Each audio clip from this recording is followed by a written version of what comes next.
बिस्मिल्लाहिर्रहमानिर्रहीम। अस्सलाम वालेकुम। मैं हूँ आपका टीचर आरी JNY कंप्यूटिंग IQ के साथ। आज जो हम डेटा स्ट्रक्चर्स और एल्गोरिथम की प्लेलिस्ट का लेक्चर नंबर 15 स्टार्ट करने जा रहे हैं। आज जो हम मुख्तलिफ टॉपिक्स को स्टडी करेंगे, जिसमें हम देखेंगे कि टाइम फंक्शन जो है आपका टी ऑफ एन, उसको हम एफ ऑफ एन से जो है वो क्यों रिप्रेजेंट कर सकते हैं, और फंक्शन जो है आपका मैथ के अंदर जो है वो क्या चीज़ होती है जिसको हम एफ ऑफ एन से जो है वो रिप्रेजेंट करते हैं। हम जो है मुख्तलिफ रन टाइम्स को स्टडी करेंगे और हम देखेंगे कि कांस्टेंट और नॉन डोमिनेंट टर्म्स को जो है रन टाइम जब हम कैलकुलेट कर रहे होते हैं तो क्यों हम कंसीडर नहीं कर रहे होते। तो हम देखते हैं फंक्शन जो है, तो फंक्शन एफ ऑफ एन, जब भी कोई भी आपको जो है इस किस्म की नोटेशन नजर आती है तो आपने ये कंसीडर करना है कि ये आपका क्या है, फंक्शन है। आप इस एन को, मतलब ये एन जो है आपका इनपुट है, इसको आप एक्स से भी रिप्रेजेंट कर सकते हैं, वाई से भी कर सकते हैं। तो लेट्स सपोज मैथ के अंदर आप ये देखते होंगे कि आपका ये फंक्शन है 2x² प्लस 1। आपको कोई भी ऐसी नोटेशन जो है अगर नज़र आती है तो ये आपका क्या है, फंक्शन है। तो जब भी आपको इस तरह की नोटेशन को जो है वो देखते हैं तो ये रिप्रेजेंट कर रही होती है सम सॉर्ट ऑफ फंक्शन। तो आप जब भी इसको रीड करते हैं तो ये आप इस तरह रीड करते हैं एफ ऑफ एक्स, ठीक है। आपके जो है मुख्तलिफ फंक्शंस हो सकते हैं, आप उनको मुख्तलिफ वे में जो है वो रिप्रेजेंट कर सकते हैं अकॉर्डिंग टू योर कॉन्टेक्स्ट, ठीक है। आप इसको यूं भी रिप्रेजेंट कर सकते हैं जी ऑफ एक्स, ठीक है, एच ऑफ टी, ठीक है। ये कॉन्टेक्स्ट पे जो है वो डिपेंड कर रहा होता है आप जो है किस तरह इसको रिप्रेजेंट कर रहे हैं। तो जब भी आप इस तरह की नोटेशन को जो है वो देख रहे होते हैं तो ये रिप्रेजेंट कर रही होती है आपके पास फंक्शन को। एफ जो है आपके पास नेम है फंक्शन का, ठीक है। नेम जो है वेरी कर सकता है अकॉर्डिंग टू योर कॉन्टेक्स्ट, जैसे यहाँ पे जी है, एच है। इसी तरह आपका इनपुट वेरिएबल जो है उसका नेम भी जो है वो वेरी कर सकता है। एक्स जो है रिप्रेजेंट कर रहा है आपकी इनपुट वेरिएबल को, ठीक है। इनपुट वेरिएबल है आपका। इसको जो है मोस्टली जो है हम एन कंसीडर करते हैं, ठीक है। आप इसको एन भी रिप्रेजेंट कर सकते हैं, एन से भी, ठीक है। फिर यहाँ पे आपको एक्स की जगह यहाँ पे एन करना होगा, सही है। तो जिस तरह एफ जो है वो रिप्रेजेंट कर रहा है फंक्शन के नेम को, एन जो है आपके रिप्रेजेंट कर रहा है इनपुट वेरिएबल को, इसी तरह जी जो है आपके पास क्या है, फंक्शन नेम है, एक्स जो है आपके पास इनपुट वेरिएबल है। इसी तरह एच जो है आपके पास फंक्शन नेम है, टी जो है आपके पास क्या है, इनपुट वेरिएबल है। तो ये जो है कॉन्टेक्स्ट के अकॉर्डिंग जो आप चेंज कर सकते हैं, ठीक है। आप जो है मुख्तलिफ लेटर्स को भी यूज कर सकते हैं। तो कोई हार्ड एंड फास्ट रूल नहीं है कि आपने एफ ऑफ एन या टी ऑफ एन से जो है अपने फंक्शन को जो है वो रिप्रेजेंट करना है, या मतलब अपने इनपुट वेरिएबल्स को जो है इन मखसूस लेटर्स के साथ ही रिप्रेजेंट कर सकते हैं। आप किसी भी लेटर से या सिंबल से जो है अपने फंक्शन का नेम जो है वो रिप्रेजेंट कर सकते हैं, और किसी भी लेटर से जो है अपने इनपुट वेरिएबल को जो है वो रिप्रेजेंट कर सकते हैं। तो कोई हार्ड एंड फास्ट रूल नहीं है। लोग जो है कॉन्टेक्स्ट वाइज जो है इसकी चॉइस करते हैं। तो फंक्शन को जो है हम क्या कहते हैं, सम सॉर्ट ऑफ रूल है that we are going to input values, that we are going to input values into the function, then we have some sort of rule, ठीक है। Then we have some sort of rule. तो ये जो आपके पास क्या होता है, rule होता है। तो रूल जो है वो ये रिप्रेजेंट कर रहा होता है कि आप इनपुट करवाएं वैल्यूज को, अपनी वैल्यूज को आप इनपुट करवाएं और मैनिपुलेट करें इस वे में कि when we are done with that we are going to get some sort of output. तो रूल जो है हमारे पास वो ये कह रहा होता है कि हम जो है इनपुट वैल्यू को लेते हैं और उसके साथ हम कुछ इस तरह से जो है वो कैलकुलेशंस जो हैं वो परफॉर्म करते हैं, या मैनिपुलेशन जो है हम करते हैं कि जब हम अपनी टास्क जो है वो कंप्लीट कर लेते हैं तो हम जो है कुछ आउटपुट वैल्यू जो है वो गेट करते हैं। तो हमने फंक्शन को जो है वो किस तरह कैलकुलेट करना है तो हम वो फिगर आउट करते हैं। तो सबसे पहले हम ये देखते हैं कि हमने अपने फंक्शन को जो है वैल्यू क्या देनी है। तो हमने जो है फंक्शन को जो है वो कैलकुलेट करना है। लेट्स सपोज मैं फिगर आउट करना चाह रहा हूँ कि फंक्शन की वैल्यू 2 के ऊपर क्या होगी। तो इसका मतलब ये है कि एफ ऑफ 2, हम जो है इसको रीड करेंगे, एफ ऑफ 2 जो है हमारे पास क्या होगा, ठीक है। हम 2 जो है इनपुट करवा लेते हैं, एफ ऑफ 2, ठीक है। ये आपके पास 2 का स्क्वायर 4 आ गया, ये मल्टीप्लाई 2 से प्लस 1, ये आपके पास 9 आ गया। एफ ऑफ 2 पे आपके पास जो आउटपुट वैल्यू होगी वो आपके पास होगी 9, ठीक है। तो इधर रूल क्या है कि कोई भी वैल्यू जो है वो मैं इनपुट करवाऊंगा या मैं प्लग इन करवाऊंगा। जैसे यहाँ पे जो है मैंने 2 वैल्यू जो है वो इनपुट करवाई है, वो रिप्लेस हो जाएगी एन से, ठीक है। वो एन की जगह रिप्लेस हो जाएगी और हमारे पास आउटपुट वैल्यू जो है वो आ जाएगी। तो मैथ के अंदर आपके पास फंक्शन क्या होता है, आपके पास एक रूल होता है जो रिलेट कर रहा होता है इनपुट नंबर्स को, यानी कि सेट ऑफ नंबर्स जो आपने इनपुट करवाए होते हैं उनको दूसरे सेट ऑफ नंबर्स आउटपुट से। ये आपको हेल्प करता है अंडरस्टैंड करने में और एनालाइज करने में मैथमेटिकल रिलेशनशिप को। तो ये क्या करता है, इनपुट करवाता है वैल्यूज को, उनको प्रोसेस करता है और प्रोड्यूस करता है आपके पास ये आउटपुट। सिमिलरली प्रोग्रामिंग के अंदर भी जो है आप फंक्शन जो है वो राइट करते हैं, एल्गोरिथम हम पहले राइट करते हैं, उसको हम मैप भी तो करते हैं फंक्शन में। तो आपके पास क्या है, फंक्शन जो है वो क्या कर रहा है, आपके पास इनपुट ले रहा होता है प्रोग्रामिंग के अंदर भी, वो प्रोसेस करता है उस इनपुट को और प्रोड्यूस करता है आपके पास आउटपुट। तो सेम जो मैथ के अंदर आपके पास फंक्शन है वो सेम ही आपके पास प्रोग्रामिंग के अंदर है। लेट्स सपोज आपके किसी एल्गोरिदम का रनिंग टाइम जो है वो निकल गया है 2n² + 1। तो रनिंग टाइम को जो है या मतलब टाइम फंक्शन जो है उसको हम नाम जो है वो देते हैं टी। ठीक है, टाइम फंक्शन। ठीक है, आप इसको एफ से भी जो है वो रिप्रेजेंट कर सकते हैं फंक्शन का नेम, या आपका नेम है आपके फंक्शन का। और आपका रनिंग टाइम जो है, रनिंग टाइम जो है वो हमेशा किसके ऊपर डिपेंड कर रहा होता है, आपके इनपुट वैल्यू के ऊपर, इनपुट के साइज के ऊपर। तो टी ऑफ एन से जो है हम उसको रिप्रेजेंट कर देते हैं। एन जो है आपके पास इनपुट वैल्यू होती है, या इनपुट जो है आपके पास साइज होता है। ठीक है, आप जो है एन जो है उसको कंसीडर करते हैं इनपुट वैल्यू के लिए। इसको भी जो है आप एन की जगह आप कुछ और भी यूज कर सकते हैं, लेकिन ज्यादा अप्रोप्रिएट जो है वो एन लगता है जब भी हम एल्गोरिदम को एनालाइज करते हैं इनपुट वैल्यू या इनपुट साइज को रिप्रेजेंट करने के लिए। ये एक कन्वेंशन बनी भी है तो ज्यादा अप्रोप्रिएट लगता है। एफ ऑफ एन या टी ऑफ एन, इनमें से आप कोई भी यूज कर सकते हैं। तो आपके पास लेट्स सपोज रन टाइम जो है वो निकला है किसी एल्गोरिदम का 2n² + 1। तो यूं जो है हम रिप्रेजेंट कर देते हैं। ठीक है, तो ये जो हमेशा डिपेंड कर रहा होता है इनपुट वैल्यू के ऊपर। लेट्स सपोज मैं यहाँ पे 5 दे देता हूँ। ठीक है, टी ऑफ 5, 5 का स्क्वायर + 1। तो ये आपके पास आ गया 25, और ये 2 + 1। तो ये जो है आपके पास क्या आया है, 51। टी ऑफ 5 जो है वो क्या है आपके पास, 51। तो आपका जो टाइम फंक्शन जो है वो डिपेंड किसके ऊपर कर रहा होता है, आपकी इनपुट वैल्यू के ऊपर। ये है आपके पास इनपुट वैल्यू। ठीक है, अगर मैं यहाँ पे 2 दे दूँ, 3 दे दूँ, 4 दे दूँ, 5 दे दूँ, तो ये हमेशा जो है वो डिफरेंट आएगा। अगर मैं 51 दे दूँ, 72 दे दूँ, तो ये हमेशा डिफरेंट आएगा आपके पास। लेट्स सपोज मैं इस टाइम फंक्शन के अंदर जो है वो 1 इनपुट करता हूँ। ठीक है, तो मेरे पास रिजल्ट जो है वो कुछ और आता है, इससे भी कम आता है, इससे भी कम आता है। अगर मैं 2 दे रहा हूँ तो मेरे पास ये आ रहा है, 3 देता हूँ तो इससे ज़्यादा आता, 4 देता तो मेरा 3 वाले से ज़्यादा आता, 5 दे रहा हूँ तो मेरे पास ये आ रहा है, 6 दे रहा हूँ तो मेरा इससे ज़्यादा आता। मतलब आपका रन टाइम जो है वो किसके ऊपर डिपेंड कर रहा है, इनपुट की वैल्यू के ऊपर। जैसे जैसे आपकी इनपुट की वैल्यू इंक्रीज हो रही है, आपके रन टाइम में भी इंक्रीज आ रहा है। तो यही सारा हमारा रन टाइम है। ठीक है, आपका कि रन टाइम क्या है, जैसे जैसे इनपुट के अंदर इंक्रीज हो रहा है, टाइम के अंदर कितना इंक्रीज आ रहा है।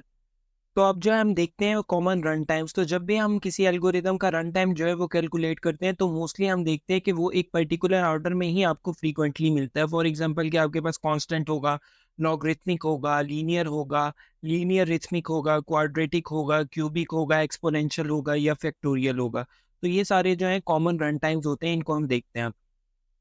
तो जैसे ही आपके इनपुट में इंक्रीज होती है तो रन टाइम में इंक्रीज होता है। तो मैं वो सारी रन टाइम्स जो हैं, या मतलब आप कह सकते हैं क्लासेस ऑफ फंक्शंस को जो है मैं इंक्रीजिंग ऑर्डर में लिखूंगा। तो सबसे पहले हम ये देखते हैं कि हमारे पास आ जाता है कांस्टेंट रन टाइम। ठीक है, उसके बाद आ जाता है हमारे पास लॉगरिथमिक। ठीक है, उसके बाद आ जाता है हमारे पास स्क्वायर रूट रन टाइम। ठीक है, उसके बाद आ जाता है हमारे पास लीनियर रन टाइम। ठीक है, उसके बाद आ जाता है हमारे पास लीनियर रिथमिक, जिसको हम कह देते हैं एन लॉग एन। ठीक है, उसके बाद आ जाता है हमारे पास क्वाड्रेटिक रन टाइम। उसके बाद आ जाता है हमारे पास एन स्क्वायर लॉग एन। ठीक है, उसके बाद आ जाता है हमारे पास क्यूबिक रन टाइम। उसके बाद आ जाता है हमारे पास एन क्यूब लॉग एन। उसके बाद आ जाता है हमारे पास एन की power 4, n raise to the power of 4। फिर आ जाता है हमारे पास ऐसे चलते चलते 2 रेज की power n, exponential run time. ठीक है, 3 रेज की पावर एन। ठीक है, ऐसे फिर हमारे पास चलते चलते चलते चलते एन रेज की पावर एन। और सबसे हाईएस्ट जिसका रन टाइम होता है वो होता है हमारे पास एन का फैक्टोरियल।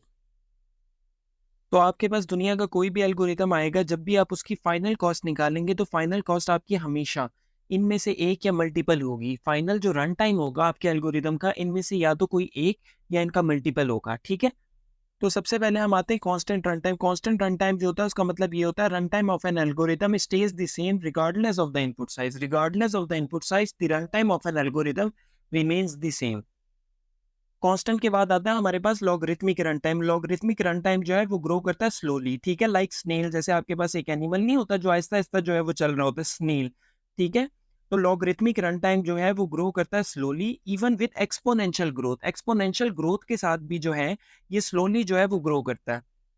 इसके बाद आ जाता है हमारे पास square root run time. Square root run time जो है वो ग्रो करता है faster than logarithmic but slower than linear. ठीक है, ये जो है फास्टली जो है वो ग्रो करता है लॉगरिथमिक से, लेकिन लीनियर से जो है ये स्लोली ग्रो करता है। ठीक है, आप ये कह सकते हैं स्क्वायर रूट रन टाइम जो है वो ग्रोज करता है at a pace where the run time increases as the square root of the input size. Square root के बाद जो रन टाइम के अंदर इंक्रीज होता है वो होता है लीनियर के अंदर। लीनियर के अंदर जैसे ही इनपुट साइज ग्रो करता है, रन टाइम भी उसी स्पीड से जो है वो इंक्रीज होता है। रन टाइम में इंक्रीज लीनियर से जो ज्यादा होता है वो होता है आपका लीनियर रिथमिक का एन लॉग एन, जिसको हम कहते हैं। ठीक है, लीनियर रिथमिक भी इसी को ही कहा जाता है।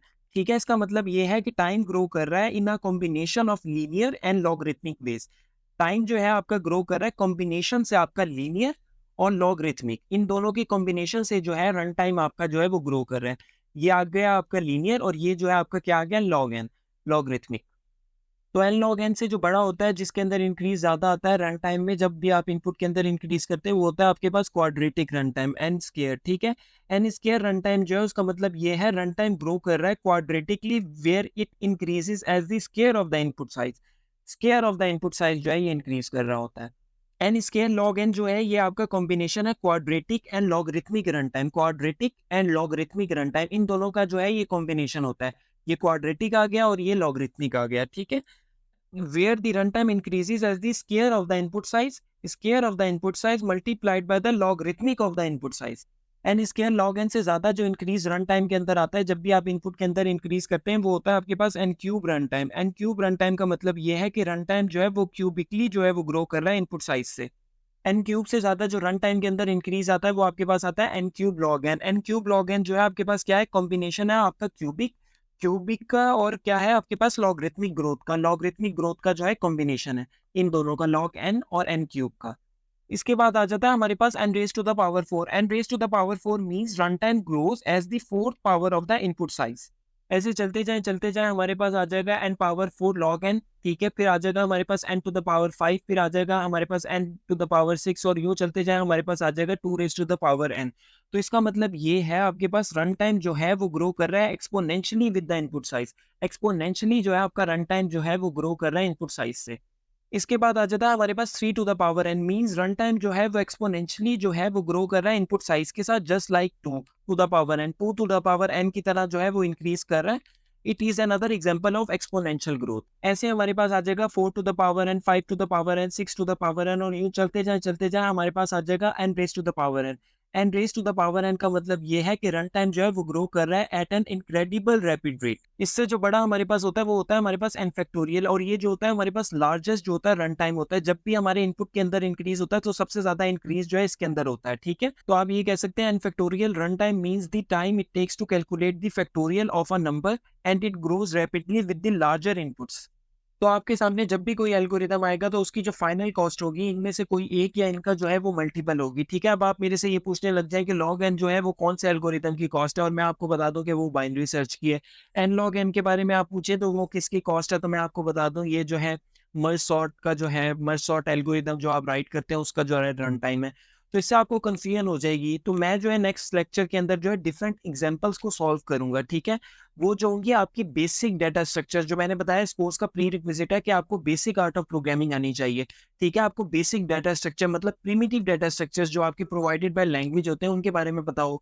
अरे ये जो है नॉन प्रिमिटिव डाटा स्ट्रक्चर है वो भी प्रोवाइडेड बाय लैंग्वेज है, उसको जब हम कवर कर लेंगे तब जो है हम डिफरेंट प्रॉब्लम्स के सोल्यूशन जो है अरे डाटा स्ट्रक्चर को यूज करते हुए देंगे। मतलब डिफरेंट एल्गोरिदम्स जो है हम अरे डाटा स्ट्रक्चर्स को यूज करते हुए जो है वो राइट करेंगे। ठीक है, तो ये नहीं है कि अभी जो है मैं आपको वो वाले एग्जांपल्स देना शुरू कर दूं। तो मैंने आपको बताया था कि इस कोर्स के अंदर अगर हम एक वर्ड भी फॉलो करते हैं, अगर हमें उसके बारे में नहीं पता तो पहले हम उसको देखेंगे, देन हम उसको आगे कंटिन्यू करके जाएंगे। तो अभी हमने अरे को पढ़ा ही नहीं है, तो उसकी एग्जांपल्स देना, उनको सॉल्व करना, उनके रन टाइम्स निकालना, तो वो तो आपके लिए डिफिकल्ट हो जाएगा।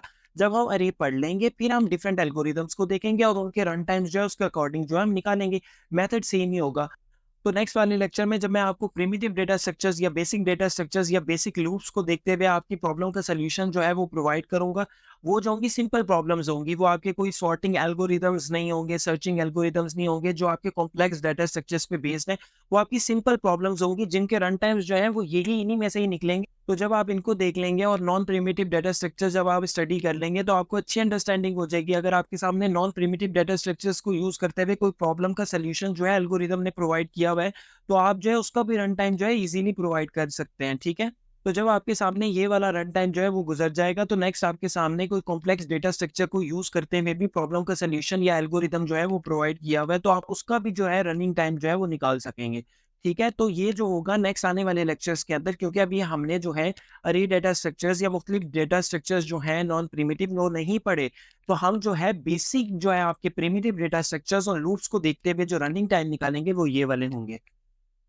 तो मेरा क्या, मैं तो आपको नेक्स्ट लेक्चर के अंदर जो है complex data structure, non primitive data structure जो हमने नहीं पढ़े उनको यूज करते हुए जो है मैं आपको रन टाइम निकाल दूं, तो उससे आपको अंडरस्टैंडिंग नहीं होगी कि हम जो चीज़ पढ़ेंगे उसको हम जो है आगे यूटिलाइज करेंगे ताकि आपको अंडरस्टैंडिंग हो। तो जो चीज़ हमने नहीं पढ़ी उसकी मैं एग्जांपल्स दूं तो वो आपकी समझ में तो नहीं आएगा, और तो इससे जो है आपको अंडरस्टैंडिंग नहीं होगी। जब आपको अंडरस्टैंडिंग नहीं होगी तो मेरा क्या फ़ायदा है? तो मेरा फ़ायदा तब होगा जब आप लोगों को अंडरस्टैंडिंग होगी। तो इसलिए जो है इस चैनल के बारे में और इस कोर्स के बारे में जो है अपने सराउंडिंग्स में बताएँ ताकि सारे जो है इससे फ़ायदा उठा सकें। तो इधर जो है मैंने क्लासेस ऑफ फंक्शन या रन टाइम फंक्शन जो है वो आपके इंक्रीजिंग ऑर्डर में लिखे हैं अकॉर्डिंग टू देयर वेटेज। तो इनको मैं प्रूव करने के लिए इनमें से कोई टर्म्स जो हैं वो मैं लेता हूँ, ठीक है? तो सबसे पहले जो है यहाँ पे मैं n कंसीडर कर लेता हूँ, ठीक है? ये जो होगा इनपुट होगा, ठीक है?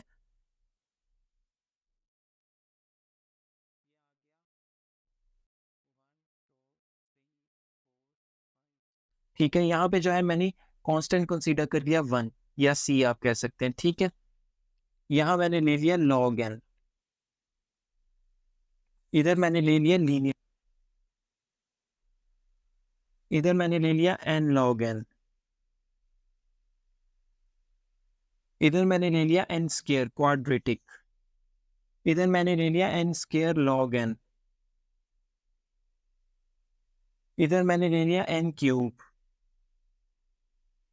इधर मैंने ले लिया 2 रेज़ टू पावर n, इधर मैंने ले लिया 3 रेज़ टू पावर n, इधर मैंने ले लिया n raise to power n।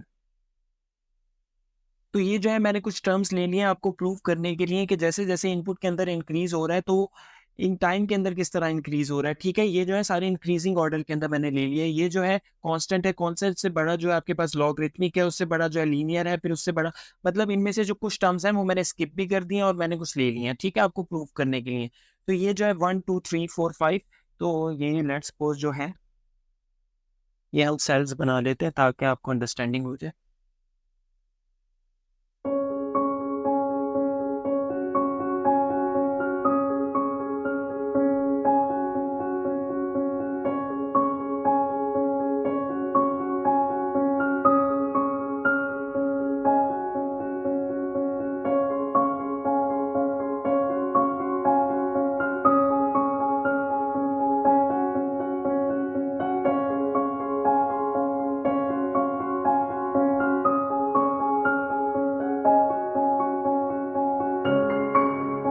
तो इनमें से ये जो है हमने कुछ जो है रन टाइम्स ले ली, ये सारे जो है इंक्रीजिंग ऑर्डर के अंदर है, ठीक है? और हमने चेक किया कि इनकी डिफरेंट वैल्यूज़ के ऊपर इनके अंदर इंक्रीज़ किस तरह आ रहा है। हम तो जानते हैं कि एन रेज़ पावर n जो है इसके अंदर सबसे ज़्यादा इंक्रीज़ आएगा जब भी इनपुट के अंदर जो है थोड़ा-सा आप इंक्रीज़ करेंगे, लेकिन यहाँ पे जो है रिज़ल्ट क्यों वेरी आ रहा है? यहाँ पे तो 1 आ रहा है, यहाँ पे जबकि 3 आ रहा है, मतलब ये तो ग्रेटर होना चाहिए, ये क्यों कम है यहाँ पे? ठीक है? यहाँ पे जो है इधर भी कम है। आप देखें ये जो 4 है ये तो इनके बराबर आ गया, ये तो n क्यूब से भी कम है, ठीक है? तो हमने ये प्रूव करना है यहाँ पे। तो कांस्टेंट जो है हमेशा क्या रहेगा? 1 रहेगा, ठीक है? अगर आप इनपुट 1 करते हैं तब भी ये 1 रहेगा, इनपुट 5 करते हैं तब भी ये 1 रहेगा। मतलब ये कांस्टेंट ही टाइम लेगा। जब भी आप इनपुट के अंदर इंक्रीज़ करते रहेंगे, ये हमेशा कांस्टेंट अमाउंट ऑफ टाइम लेगा। अब ये देखें log n के अंदर ग्रेजुअली इंक्रीज़ हो रहा है थोड़ा-थोड़ा, ठीक है? आप जाएँ n के अंदर ये जो है इनपुट के अकॉर्डिंगली इसके अंदर इंक्रीज़ हो रहा है। जैसे आप इनपुट इंक्रीज़ करेंगे ये डायरेक्टली प्रोपोर्शनल है। सिमिलरली जो है इसके अंदर भी उतना इंक्रीज़ होगा जितना इनपुट के अंदर हुआ है। तो जैसे-जैसे इनपुट के अंदर इंक्रीज़ हुआ है इसी तरह जो है लीनियर रिथमिक के अंदर इंक्रीज़ हुआ है। इसके अंदर इंक्रीज़ जो है लीनियर से ज़्यादा होगा लेकिन क्वाड्रेटिक से कम होगा। सिमिलरली क्वाड्रेटिक के अंदर जो है स्क्वायर टाइम जो है वो इंक्रीज़ होगा आपके इनपुट से, ठीक है? यहाँ पे हम गए n स्क्वायर log n भी इसी तरह इंक्रीज़ हुआ है। यहाँ n क्यूब हो गया, यहाँ 2 रेज़ टू पावर n हुआ, यहाँ पे जो है 3 रेज़ टू पावर n हुआ, यहाँ पे जो है n raise to power n हुआ, ठीक है? इधर 3 रेज़ टू पावर n और n raise to power n जो हैं, ये दोनों क्या हैं? वो इक्वल हैं। यहाँ पे ये दोनों जो हैं, वो इक्वल हैं। इधर जो है ये इक्वल है, कभी जो है n raise to power n जो है, ये छोटा होगा, ठीक है? यहाँ पे जो है ये देखिए 1 है और ये जो है 3 रेज़ टू पावर n से भी छोटा है, 2 रेज़ टू पावर n से भी छोटा है। ये आपका हो गया n क्यूब के बराबर हो गया, n स्क्वायर के बराबर हो गया, कांस्टेंट के बराबर हो गया, ठीक है? इधर आप देखें ये 3 रेज़ टू पावर n से तो छोटा है, यहाँ पे n क्यूब से भी छोटा है, ठीक है? ये किसके बराबर है? n स्क्वायर log n और n स्क्वायर के बराबर है यहाँ पे, ठीक है? तो कभी n raise to power n जो है वो छोटा होगा, कभी जो है ये बराबर होगा। यहाँ पे देखिए ये छोटा है, यहाँ पे जो है ये बराबर है। लेकिन इस पॉइंट से ऑनवर्ड जो है आप गारंटी दे सकते हैं n raise to power n जो है वो मूव करेगा फास्टर स्पीड से। यहाँ से आप गारंटी दे सकते हैं। यहाँ पे जो है हो गया ग्रेटेस्ट, तो इसके बाद जो है इसका रन टाइम जो है ऑनवर्ड जो है हमेशा जो है वो ग्रेटेस्ट आएगा आपका, ठीक है? ये वो पॉइंट है जहाँ से आगे जो है ऑनवर्ड जो है आपका रन टाइम जो है हमेशा इसके अंदर इंक्रीज़ होगा, जैसे ही आप इनपुट के अंदर इंक्रीज़ करेंगे, ठीक? तो इधर जो है मैंने मिसिंग रन टाइम्स जो है वो लिख दिए हैं, अगर आप इनकी वैल्यूज़ निकालना चाहें तो वो आप निकाल भी सकते हैं, ठीक है? इसकी वैल्यू जो है हमेशा सबसे ग्रेटेस्ट आएगी, इससे भी ग्रेटेस्ट आएगी। यहाँ पे जैसे आपका n रेज़ टू पावर 4 जो है वो हमेशा जो है 2 रेज़ टू पावर n से हमेशा जो है वो स्मॉलेस्ट होगा, और n क्यूब जो है log n जो है वो हमेशा जो है n क्यूब से जो है वो ग्रेटेस्ट होगा, लेकिन n रेज़ टू पावर 4 से हमेशा स्मॉलेस्ट होगा, और n रेज़ टू पावर 4 जो है 2 रेज़ टू पावर n, और इससे जो ऑनवर्ड जो सारे हैं, इससे जो है वो स्मॉलेस्ट होगा। लेकिन इस वाली रेंज की तरफ अगर हम जाएँ तो इन सब से जो है वो ग्रेटेस्ट होगा। तो इधर हमारे पास मिसिंग था square root run time. Square root run time की वैल्यू जो है लॉगरिथमिक से बड़ी होगी, लेकिन लीनियर और इसके ऑनवर्ड जो भी पीछे सारे हैं उनसे हमेशा जो है वो छोटी होगी, ठीक है? तो इधर अगर हम जाएँ तो यहाँ पे हमारे पास आ जाता है n रेज़ टू पावर 1000, ठीक है? ये जो है हमेशा लेस होगा 2 रेज़ टू पावर n से, ठीक है? अगर आप इसको 10,000 भी ले लेते हैं, 1 लाख भी ले लेते हैं, ये हमेशा जो है वो लेस होगा 2 रेज़ टू पावर n से। क्योंकि आप कुछ भी राइट कर सकते हैं, to the power of n, power k जो है आप राइट कर दें, ठीक है? n raise to power k, ये जो है हमेशा स्मॉलेस्ट होगा किससे? 2 raise to power n। k can be anything, the value that you can imagine, you can write of that, and that is going to be less than 2 raise to power n। तो n का ये मतलब नहीं है कि आप consider करने लग जाएँ कि वैल्यू जो है स्मॉल वैल्यू जो शुरू हो रही है 1, 2, 5, 20 मतलब 100, आपने ये भी कंसीडर करने नहीं लग जाना कि n जो है आपका 100 हो जाएगा, 2000 हो जाएगा, ठीक है, 5000 हो जाएगा। n can be any value, ठीक है? n जो है कोई भी वैल्यू हो सकती है, फ्रॉम 0 टू इंफिनिटी, 0 से इंफिनिटी तक कोई भी वैल्यू जो है वो हो सकती है।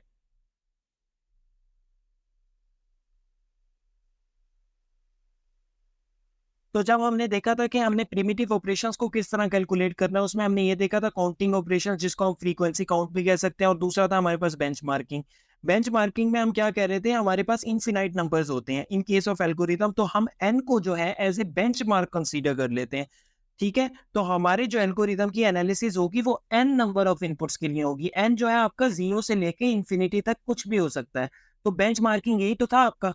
तो अब हम देखते हैं कि जब भी हम एल्गोरिदम को एनालाइज करते हैं या मतलब रन टाइम जो है उसका कैलकुलेट करते हैं, तो नॉन डोमिनेंट टर्म्स और कांस्टेंट को क्यों एलिमिनेट कर देते हैं पॉलिनोमियल में से, और वर्सली डोमिनेंट या मतलब हाईएस्ट डिग्री वाली टर्म को क्यों कंसीडर करते हैं।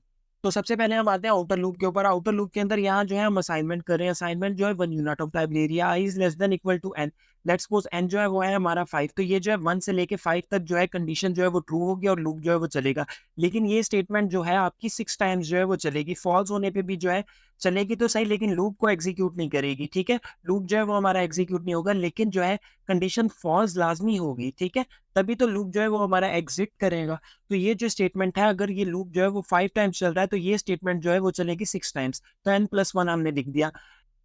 तो ये स्टेटमेंट जो है कितने यूनिट ऑफ टाइम ले रही है? 1 यूनिट ऑफ टाइम ले रही है, लेकिन लूप के अंदर है। लूप के अंदर जो भी स्टेटमेंट्स होती हैं उसको हम करते हैं मल्टीप्लाई। तो इसका जो है फ्रीक्वेंसी काउंट कितना आ गया? n, ठीक है? तो ये जो हमने डायरेक्ट लिख दिया फ्रीक्वेंसी काउंट इस स्टेटमेंट का, और हमारा लूप जो है वो कितनी दफ़ा चलेगा? वो चलेगा n नंबर ऑफ टाइम्स, ठीक है? ये लूप जो है वो n नंबर ऑफ टाइम्स चलेगा, और 5 टाइम्स जो है वो चलेगा, अगर हमने n जो है वो 5 लिया हुआ है। तो हम जो है अब आए नेस्टेड लूप के अंदर, मतलब सेकंड लूप के अंदर। सेकंड लूप जो है वो हमारा 1 से लेके 5 टाइम्स जो है वो चलेगा, 5 दफ़ा जो है वो चलेगा। लेकिन आउटर लूप कितनी दफ़ा चलेगा? वो भी 5 दफ़ा चलेगा। लेकिन ये आउटर लूप की कंडीशन ट्रू होने पे ये मैक्सिमम नंबर ऑफ टाइम्स चलेगा। कंडीशन जो है वो कितनी दफ़ा ट्रू होगी? वो होगी 5 नंबर ऑफ टाइम्स, या n नंबर ऑफ टाइम्स जो है वो ट्रू होगी। ये जो है कितनी दफ़ा चलेगा? जब भी कंडीशन ट्रू होगी आउटर लूप की, तो वो आएगा उसकी बॉडी के अंदर। तो ये जब जब इसकी बॉडी के अंदर आएगा, ये जो है मैक्सिमम नंबर ऑफ टाइम्स चलेगा। तो ये जो है 5 टाइम्स चलेगा, 1 पे 5 टाइम्स चलेगा, 2 पे 5 टाइम्स चलेगा, 3 पे, 4 पे, 5 पे। तो आपका आउटर लूप जो है वो 5 टाइम्स चल रहा है, तो ये जो आपका 25 टाइम्स चलेगा, क्योंकि 1 पे चल रहा है 5 टाइम्स, 2 पे, 3 पे, 4 पे, 5 पे। तो ओवरऑल जो है ये वाला लूप कितनी दफ़ा चलेगा? 25 टाइम्स चलेगा, ठीक है? तो आपने इन स्टेटमेंट का जो है वो काउंट लिख दिया, और जितनी दफ़ा आउटर लूप जो है वो चलेगा, तो लूप के अंदर जो भी स्टेटमेंट्स होती हैं वो होती है मल्टीप्लाई, तो आपने मल्टीप्लाई कर दिया n से, तो आपके पास आ गया 2n² + 2। तो ये वाला लूप जो है वो कितनी दफ़ा चल रहा है? 25 टाइम्स जो है ये वाला लूप जो है वो आपका चल रहा है, ठीक है? 25 टाइम्स, तो आपने क्या कर दिया यहाँ पे n² लिख दिया, ठीक है? ये वाला लूप जो है वो चल रहा है आपका 5 टाइम्स, ठीक है? ये वाला लूप जो है आपका चल रहा है 5 टाइम्स, लेकिन आउटर लूप जो है वो कितनी दफ़ा चल रहा है? 25 टाइम्स। तो 25 टाइम्स जो है ये 5 दफ़ा जो है वो चलेगा, ठीक है? तो आपने मल्टीप्लाई कर देना है। 25 को 5 से करेंगे तो 1 to 5 आएगा। आउटर लूप इसका क्या है, वो है ये वाला लूप। ये जो है कितनी दफा चल रहा है, एन स्क्वायर टाइम्स चल रहा है। तो आपने जो है जो इसका फ्रीक्वेंसी काउंट इस स्टेटमेंट का निकाला था, उससे मल्टीप्लाई कर दिया एन स्क्वायर को, तो आपके पास आ गया 2n³ प्लस 2n²। इसी तरह जो है आपका ये वाला लूप है, ये जो है कितनी दफा चल रहा है, ये चल रहा है n नंबर ऑफ टाइम्स, मतलब 5 दफा जो है वो ये चल रहा है। लेकिन वो 5 दफा जो है वो कितनी दफा चल रहा है, वो चल रहा है 125 मल्टीप्लाई बाय 5, मतलब 625 टाइम्स जो है वो चल रहा है। मतलब ये वाला लूप जो है 125 टाइम्स चल रहा है, लेकिन ये जो है इसके अंदर है। तो जब भी ये वाला लूप चलेगा, ये जो है मैक्सिमम नंबर ऑफ टाइम्स चलेगा। तो ये वाला लूप 125 टाइम्स चल रहा है, ये जो है आपका 5 टाइम्स चल रहा है, तो आपने मल्टीप्लाई कर देना है। तो लूप जो है वो जितनी दफा भी चलता है, उसके अंदर जो भी स्टेटमेंट्स होती हैं, वो जो है उसको हम मल्टीप्लाई कर देते हैं। तो ये जो है इसका फ्रीक्वेंसी काउंट जो है इस स्टेटमेंट का, वो हमने लिख दिया 2n+2। और आउटर लूप जो है वो इसका जो चल रहा है, वो चल रहा है n³ टाइम्स। तो आपने मल्टीप्लाई कर दिया, तो वो आपके पास आ गया 2n⁴ प्लस 2n³। तो अगर हम n को 5 के साथ देखें, तो ये वाला लूप जो है वो चल रहा है आपके पास 5 टाइम्स, ठीक है। ये वाला जो है वो चल रहा है 25 टाइम्स, ये वाला लूप जो है वो चल रहा है 125 टाइम्स, ये वाला लूप जो है वो उसके अंदर है, वो इससे मल्टीप्लाई होगा तो वो कितनी दफा चल रहा है, 625 टाइम्स, ठीक है। अक्सर लोग जो है वो ऐसे करते हैं कि इनर मोस्ट लूप जो है वो आपका कितनी दफा चल रहा है, ये आपका आ गया इनर मोस्ट लूप। वो ये देखते हैं सिर्फ इनर मोस्ट लूप को, और उसके अंदर कोई ऐसा लूप नहीं होना चाहिए, वो आखिरी जो है वो लूप हो, मतलब जो आइटरेटिव ऑपरेशन जो है वो इनर मोस्ट हो, इससे नीचे कोई ना हो। तो अगर इससे नीचे है तो आपको उसको भी एनालाइज करना पड़ेगा। तो लोग जो है वो क्या करते हैं, जो जितनी दफा इनर मोस्ट लूप जो है वो आपका चल रहा है, वो जो है आपका रनिंग टाइम जो है वो डायरेक्टली लिख देते हैं। तो inner most loop, let's suppose इसके अंदर कोई ऐसी स्टेटमेंट नहीं है जो आइटरेटिवली जो है बार बार चल रही है, मतलब कोई लूप नहीं है, वो जो है 1 यूनिट ऑफ टाइम ले रही है, तो आपने जो है मल्टीप्लाई कर दिया, ठीक है, जितनी दफा लूप चल रहा है। तो मतलब आपका लूप कितनी दफा चल रहा है, n⁴ टाइम्स। तो वो जो है डायरेक्ट ही जो है वो रन टाइम जो है वो लिख देते हैं। मतलब आप जो है ऐड करके जो है वर्सली डोमिनेंट टर्म को अगर पिक करना चाहते हैं तो वो कर लें, ठीक है। आप जो है यहाँ से जो है मतलब जो है जितनी दफा लूप चल रहा है उतनी दफा जो है आपने जो है वो रन टाइम जो है वो कैलकुलेट कर लेना है। तो इट डिपेंड्स ऑन यू, आप कान यहाँ से पकड़े या दूसरी तरफ से पकड़े, लेकिन कान ठीक पकड़े। तो आपने जो है ये सारे जो है ऑपरेशंस को जो है वो काउंट कर लिया, तो ये आपके पास आ गया रनिंग टाइम। तो अगर आपसे कोई बंदा पूछता है कि आपके एल्गोरिथम का रनिंग टाइम क्या है, तो आप उसे ये कहेंगे कि मेरे एल्गोरिथम का रनिंग टाइम ये है 3n⁴ plus 4n³ plus 4n² plus 4n+2। तो उसको कितना समझना मुश्किल हो जाएगा। तो कोई भी पोलिनोमियल होता है आपके पास, तो आपने इसमें से हाईएस्ट डिग्री वाली टर्म जो है उसको पिक करना होता है। हाईएस्ट डिग्री वाली टर्म को जो है वो पिक करना होता है। नॉन डोमिनेंट टर्म्स और कांस्टेंट को जो है वो एलिमिनेट कर देते हैं। नॉन डोमिनेंट टर्म्स और कांस्टेंट को जो है हम एलिमिनेट कर देते हैं। ये आ गई आपकी सारी नॉन डोमिनेंट टर्म्स और कांस्टेंट। इससे जो है आपको रन टाइम को समझने में जो है वो आसानी होती है। तो जैसे ही आपका इनपुट साइज बढ़ता है, इससे आपको रन टाइम को समझने में इजीली अंडरस्टैंडिंग हो जाती है। तो इसी वजह से आप अपने रन टाइम को कैटेगराइज भी कर सकते हैं कि स्क्वायर रूट रन टाइम है मेरा, या क्वाड्रेटिक है, या लीनियर है, या जो है वो क्यूबिक है। दूसरी सबसे अहम चीज, कांस्टेंट और नॉन डोमिनेंट टर्म का इम्पैक्ट जो है एक खास हद तक ही रहता है, जब मैं एन की वैल्यू जो है वो सब्स्टिट्यूट करने लगूंगा। लेकिन एक हद के बाद जो है कांस्टेंट और नॉन डोमिनेंट टर्म का इम्पैक्ट जो है वो खत्म हो जाएगा, ठीक है। इसको अब हम देखते हैं। तो अब जो है हम एन की वैल्यू जो है वो सब्स्टिट्यूट करते हैं डोमिनेंट और नॉन डोमिनेंट टर्म्स को देखने के लिए, ठीक है। तो सबसे पहले हम आते हैं यहाँ पे, और यहाँ पे एन कर लेते हैं। यहाँ आ गया n⁴, ठीक है। ये मैंने खाली वैल्यू दी है, कांस्टेंट को भी एलिमिनेट कर दिया। 4n³, यहाँ आ गया 4n²।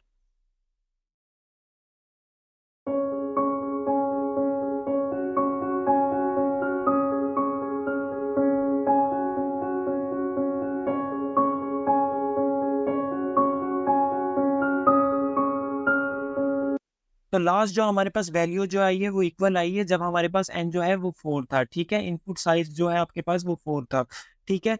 तो नॉन डोमिनेंट टर्म्स का असर जो है वो किधर तक था, 4 तक था आपके, ठीक है। 4 तक जो है उसका असर था। 4 से लेके इनफिनाइट तक आपके एल्गोरिदम की जो कॉस्ट है वो इसी पे ही बेस कर रही होगी, आपकी वर्सली डोमिनेंट टर्म पर। और आपने देख लिया कि नॉन डोमिनेंट टर्म्स का जो इम्पैक्ट है वो कुछ हद तक तो रहता है, कुछ देर तक तो रहता है, उसके बाद जो है कोई इम्पैक्ट नहीं होता इसका। तो हमारा जो एल्गोरिदम जो है, जब हम उसका रन टाइम बताते हैं, तो वो जो है कैटेगराइज भी हो जाता है, जब हम नॉन डोमिनेंट टर्म्स और जो आपकी जो है कांस्टेंट उनको एलिमिनेट कर देते हैं, ठीक है। उससे हमारा जो है रन टाइम को बताने में इजीली अंडरस्टैंडिंग हो जाती है, लोगों को कैटेगराइज कर सकते हैं। और दूसरा ये जो है उसका कोई इम्पैक्ट भी नहीं होता आपके रन टाइम को कैलकुलेट करने में, ठीक है। तो इसीलिए जो है हम कांस्टेंट और नॉन डोमिनेंट टर्म्स को एक्सक्लूड कर देते हैं, एलिमिनेट कर देते हैं, जब भी हम एल्गोरिदम का रन टाइम जो है वो एनालाइज कर रहे होते हैं। तो आज जो है हमने देखा कि मैथमेटिक्स का फंक्शन जो है वो हमारा कंप्यूटर साइंस के साथ जो है वो किस तरह जो है वो रिलेट कर रहा होता है, ठीक है? हमने डिफरेंट क्लासेस और फंक्शंस को स्टडी किया, ठीक है? जो इंक्रीजिंग ऑर्डर के अंदर थे, ठीक है? और जो है हमने देखा कि नॉन डोमिनेंट टर्म्स और जो आपके कांस्टेंट्स हैं, उनको जब हम रन टाइम जो है वो एनालाइज़ कर रहे होते हैं तो क्यों एलिमिनेट कर देते हैं, ठीक है? तो आज के लिए इतना ही। Thank you so much.